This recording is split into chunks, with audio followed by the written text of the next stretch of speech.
All right, I am here with ex-ambassadors at Firefly 2019. Thank you guys so much for speaking with me. Really appreciate it. So, the success of your last album, VHS, before Orion, we're going to get to that.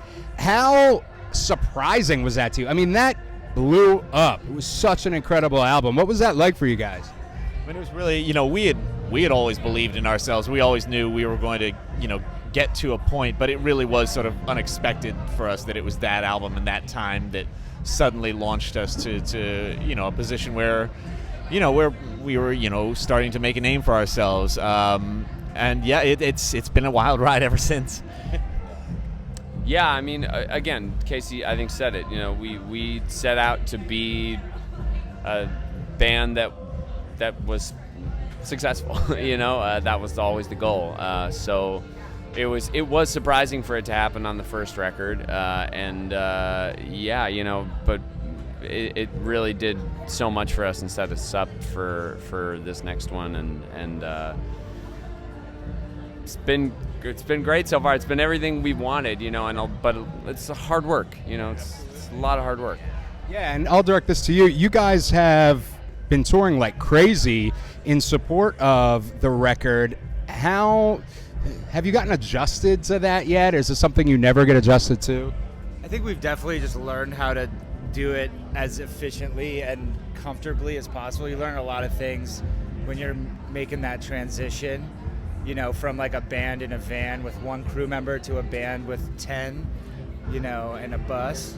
So it's a learning experience, and you learn how to, just live on the road and be more comfortable with it, and it's less work, but it's still a lot of work, and it's definitely a grind.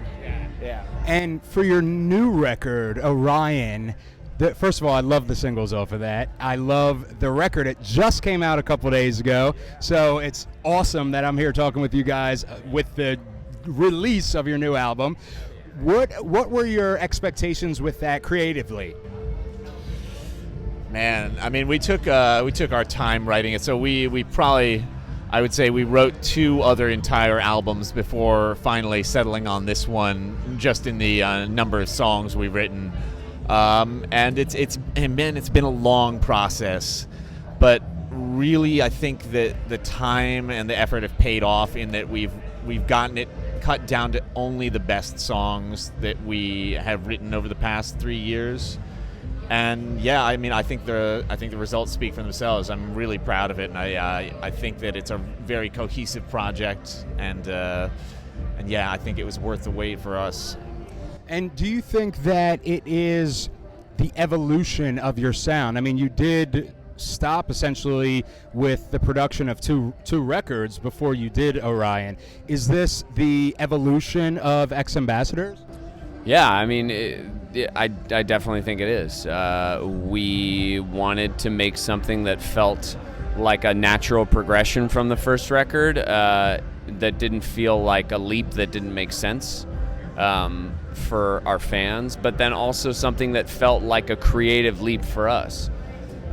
So I think in searching for that, we found this beautiful sound that created Orion, and feels honest, it feels real, it feels exciting and different for us, but yeah, it also feels grounded in something that we had on the first record, in that it's a band still, And the touring, a tour was announced a couple weeks, May, and then dates were added almost immediately. So there you go again as we were talking about the grind. But people love it, and people love seeing you guys, or there wouldn't be that demand for it. What does that feel like to be, validated in that way by all of these people who love listening to your records, seeing the show? How does that feel? I mean, it feels great, but it's also like very hard to, just like with anything, it's very hard to take time to. It's very important, but very hard to take time to to appreciate everything that's going on, and we appreciate it so much, and we love our fans and love the opportunity that we have, but it's also a ton of really hard work, and we're away from our homes and loved ones, and that can be really hard, but it's having the demand and everyone coming out makes it all worth it, and that's why we do it. Yeah, first and foremost, our fans are incredible. So once we have a new tour booked, it's not thoughts of like validation. It's like, we gotta like really make sure the show is great for them.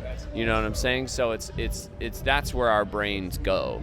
And I think once you're on stage, it always feels good, you know, to connect with people who really have felt something from your music. And it's definitely one of the only things that keeps you going as an artist, you know, is that interaction. And I mean, it's the luckiest thing in the world, because like I think if you're normally like you sit with an album and when you're making it, you listen to it like 800 times before it actually comes out, and by the time it comes out, it's like you don't feel that much when it's out, but then you get a chance to go in front of a live audience every night and get this immediate reaction, and that show that you played on that single date is never going to exist again. You know, like you will maybe will go back to that city, but that same show, that'll never exist again. You know. Yeah. So I think it's very lucky that we get to do that. And so this is your return to Firefly. What is that like for you guys to come back to the Woodlands? You know, 80,000 people. Like, how's that feel? It's fantastic. This will be, I think, our third time here. Oh, is it your third? Yeah, we did. I remember we filled in last minute once before. I forget actually what year that was, but it's incredible, man. We've always said that this is one of our favorite festivals, between, you know, the bands that are booked and the food and the accommodations for the artists and the fans that come here. It's a great festival. We've had such a blast the past two times. You know, we're really looking forward to playing tonight. Yes, I'm looking forward to seeing you guys tonight. I can't wait. So thank you guys so much for speaking with me. I really, really appreciate it.